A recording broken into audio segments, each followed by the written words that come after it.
दोस्तों, अगर मैं आपसे पूछूं कि आज इंडिया के लिए वॉर लाइक सिचुएशन में सबसे इंपॉर्टेंट डिफेंस और अटैक प्लेटफॉर्म क्या हो सकता है, तो आपके ऑप्शंस हैं fighter jets, modern aircraft carriers, new age tanks या फिर सबमरीन्स।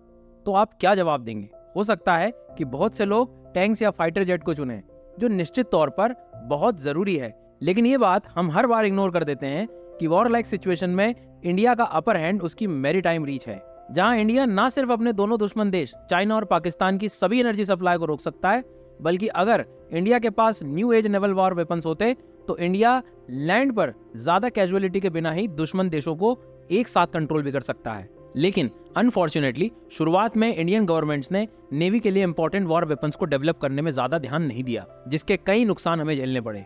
लेकिन दोस्तों, अब वो जमाना गया, क्योंकि आगे से कोई भी देश इंडिया के अगेंस्ट एक्शन लेने में 100 बार सोचेगा। वो इसलिए क्योंकि अब इंडिया अपनी नेवल पावर को सुपर पावर बनाने में लग गया है, जिसके सबसे रीसेंट एग्जांपल हैं स्कॉर्पियन क्लास सबमरीन्स। ये सबमरीन्स पूरी तरह से इंडिया में ही developed, highly advance modern technology पर बेस्ड सबमरीन्स हैं।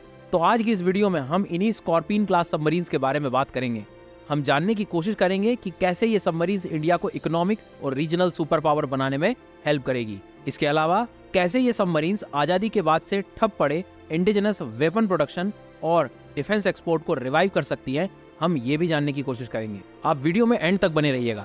बाकी अगर आपको ऐसी ही इंटरेस्टिंग इंडियन जियोपॉलिटिक्स की वीडियो पसंद आती है तो मैं सुदर्शन गुर्जर आपके लिए रेगुलर बेसिस पे ऐसे ही highly thought provoking lectures world affairs channel पर लाता रहूंगा। आप इस चैनल को सब्सक्राइब और वीडियो को शेयर करना मत भूलिएगा। उससे पहले मैं आपको बता दूं कि यदि आप यूपीएससी की प्रिपरेशन कर रहे हैं और 2025-26 में यूपीएससी एग्जाम देने के बारे में सोच रहे हैं, तो आने वाली 16 मार्च से अनअकैडमी पर शुरू होने वाले हैं फाउंडेशन बैचेस, वो भी इंडिया के बेस्ट एजुकेटर्स के साथ। इतना ही नहीं, अभी अनअकैडमी सब्सक्रिप्शन लेने पर आपको मिल रहा है 50% डिस्काउंट और 6 मंथ का additional benefit by using code SGYT10। Now coming back to the our topic.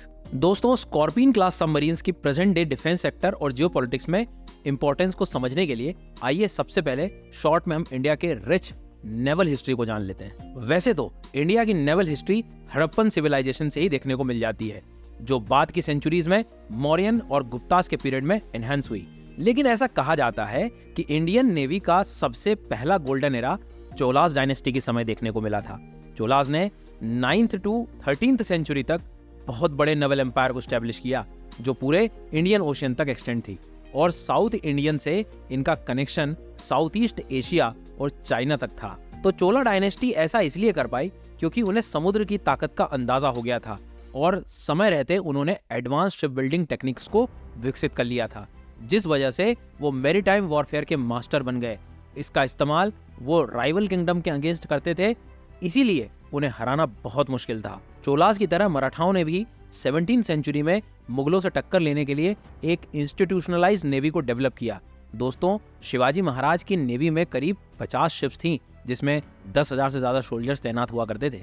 अब आप सोच रहे होंगे कि इंडियन नेवी अगर हिस्टोरिकली इतनी ही इनक्रेडिबल थी, तो फिर कंटेम्प्रेरी पीरियड में हमें हमेशा से अपनी शिप्स फॉरेन से क्यों मंगवानी पड़ी? देखिए, हमेशा की तरह इसके पीछे एक ही वजह है, ब्रिटिशर्स के आ जाने की वजह से इंडिया के नेवल डेवलपमेंट ठप हो गया और पूरी रॉयल नेवी का इस्तेमाल सिर्फ कॉलोनाइज माइंडसेट से ही इंडिया से गुड्स को ब्रिटेन ले जाने के लिए किया जाने लगा। यहाँ इंडियन नेवी को सबसे बड़ा झटका 1947 में तब लगा जब नेवी का एक बड़ा हिस्सा पाकिस्तान के पास चला गया, जिससे इंडिया की समुद्री शक्ति जो पहले से ब्रिटिशर्स ने कमजोर कर रखी थी, वो और ज्यादा कमजोर हो गई।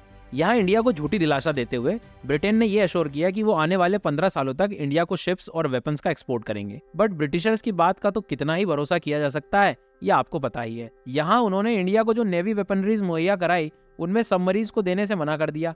इतना ही नहीं, जो शिप्स और सबमरीन्स इंडिया को मिली भी, वो सेकेंड वर्ल्ड वॉर में इस्तेमाल की हुई पुरानी सबमरीन्स थी। 1960 के दशक तक जब चाइना और पाकिस्तान ने अपनी असली रूप दिखाना शुरू किया, तब जाकर इंडिया को मजबूरन अपनी मैरीटाइम बाउंड्रीज को सिक्योर करने के लिए सोवियत यूनियन यानी आज के रशिया की तरफ रुख करना पड़ा। यहाँ से इंडिया को 1967 से 1974 के बीच में 8 फॉक्सट्रॉट क्लास सबमरीन्स मिली।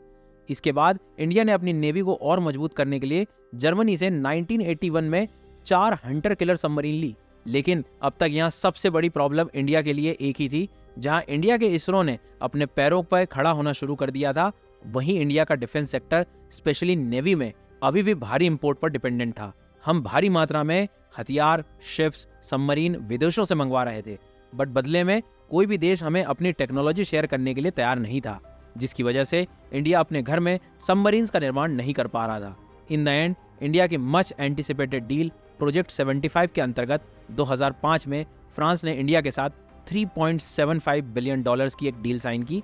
इस डील में न केवल सबमरीन्स के एक्सपोर्ट्स की बात की गई, बल्कि इसके साथ फ्रांस द्वारा इंडिया को सबमरीन्स मैन्युफैक्चरिंग टेक्नोलॉजी शेयर करने की भी बात की गई, जिसका परिणाम ही आज स्कॉर्पियन क्लास सबमरीन है, जो totally Indian company Mazagon dock limited द्वारा इंडिया में ही मैन्युफैक्चर की गई। आज इंडिया के पास 6 स्कॉर्पियन क्लास सबमरीन हैं, जिनमें सबसे पहली INS कालवरी को 2017 में, INS खंडेरी को 2019 में, INS करंज को मार्च 2021 में, INS वेला को नवंबर 2021 में और INS वागीर को 2022 में इंडियन नेवी में शामिल किया गया। लास्ट सबमरीन INS वागशीर को मार्च 2024 में ही लॉन्च करने का प्लान है। तो इंडियन नेवी के इतिहास को जानने के बाद आइए सबसे पहले ब्रीफ में स्कॉर्पियन सबमरीन्स के फीचर्स को देख लेते हैं, जो ओशियन में जाते ही एक डेडली शार्क की तरह अपने दुश्मनों पर अटैक करने की ताकत रखती है। Scorpion class submarines basically diesel electric engine based submarines हैं, जिसमें 2 diesel generation sets 1250 kilowatt power के लगाए गए हैं। इसके अलावा इसमें 2900 किलोवाट इलेक्ट्रिक इंजन भी लगाया गया है, जो इसे डीप सी में ऑपरेट करने के लिए एक्स्ट्रा एनर्जी प्रोवाइड करते हैं। ये सबमरीन एक साथ 18 टॉर्पेडोज, मिसाइल्स और 30 माइन्स को एक साथ कैरी कर सकता है, जो दुश्मन के शिप के एक ही बार में परकच्चे उड़ाने के लिए काफी है। इसका सुपर स्टील्थ फीचर खुद को दुश्मन के रडारों से बड़ी आसानी से छिपा लेता है। साथ ही इसकी एडवांस्ड एकॉस्टिक साइलेंस टेक्निक इसे मिलिट्री ऑपरेशन के समय बिल्कुल साइलेंट कर देती है, जिससे दुश्मन देशों के शिप पर सडन अटैक करने में आसानी होती है। दोस्तों, इस क्लास के सबमरीन्स को एक और स्टेप आगे ले जाता है इसका शेप, जो कि हाइड्रोडायनेमिकली ऑप्टिमाइज होता है। ये न केवल वाटर रेजिस्टेंस को कम करता है, बल्कि सबमरीन की स्पीड को भी ये डिजाइन कई गुना बढ़ा देता है।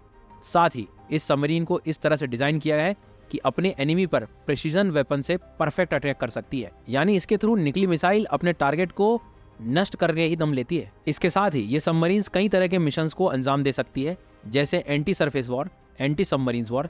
साथ ही ये इंटेलिजेंस इकट्ठा करने, माइंस बिछाने और नेवल एरिया की निगरानी करने तक जैसे मिशंस में काम आ सकती है।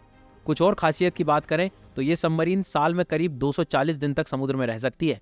अगर इसके मैक्सिमम डेप्थ की बात करें तो स्कॉर्पियन सबमरीन 300 मीटर तक की डेप्थ तक वाटर में सबमर्ज रह सकती है, जिससे सबमरीन कमांडर्स को कन्वेंशनल सबमरीन्स के मुकाबले ज्यादा टेक्टिकल फ्रीडम मिल पाता है। दोस्तों, इन्हीं सब रेयर फीचर्स की वजह से ये सबमरीन इंडियन ओशन में स्ट्रेटेजिकली और इकोनॉमिकली काफी इंपॉर्टेंट साबित हो सकती है। आइए इस सबमरीन्स के स्ट्रेटेजिक इंपॉर्टेंस को थोड़ा डिटेल में समझते हैं। दोस्तों, स्कॉर्पियन सबमरीन्स इंडियन ओशन में इंडिया के अगेंस्ट होने वाले किसी भी साजिश से जुड़ी इंटेलिजेंस को आसानी से इकट्ठा कर सकती है, क्योंकि अपनी सुपर स्टील्थ कैपेसिटी की वजह से ये सबमरीन चाइना के नवल शिप की नजरों से बचते हुए इंडियन ओशन में चाइना के इरादों को पहले ही जान सकती है। अपनी सटीक टारगेट अटैकिंग फीचर की वजह से ये चाइनीज हमले के खिलाफ क्रेडिबल थ्रेट स्टैब्लिश करने के लिए इस्तेमाल की जा सकती है। हाल ही में आपने देखा था कि कैसे चाइना अपनी जासूसी शिप को इंडियन वाटर में भेजता रहता है। रिसेंट में तो मुंबई के नजदीक एक Pakistan Chinese ship nuclear substance लिए पकड़ी गई थी। ऐसी कंडीशन में यही सबमरीन्स पहले ही थ्रेट को कैप्चर करके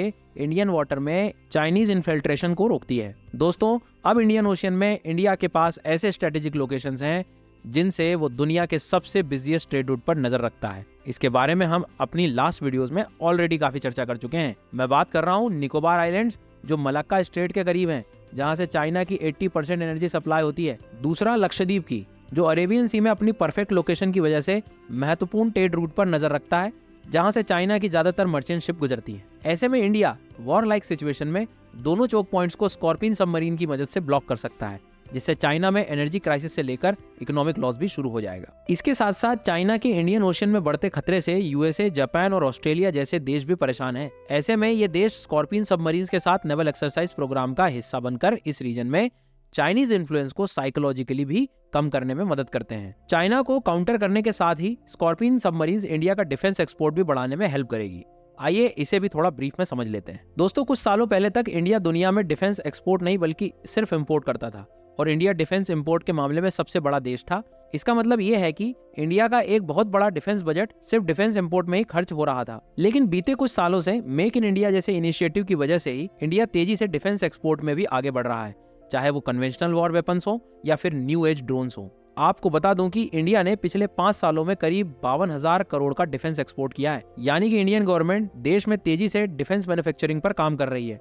ऐसे में अगर इंडिया अपनी इंडिजिनस स्कॉर्पियन सबमरीन्स को भी दूसरे देशों को एक्सपोर्ट करना शुरू करता है तो हमारा देश डिफेंस एक्सपोर्ट में बहुत आगे निकल जाएगा। ऐसा हम इसलिए कह रहे हैं क्योंकि आज इंडिया का maximum defence export south east Asia और अफ्रीका के उन देशों में हो रहा है जिन्हें चाइना से खतरा है।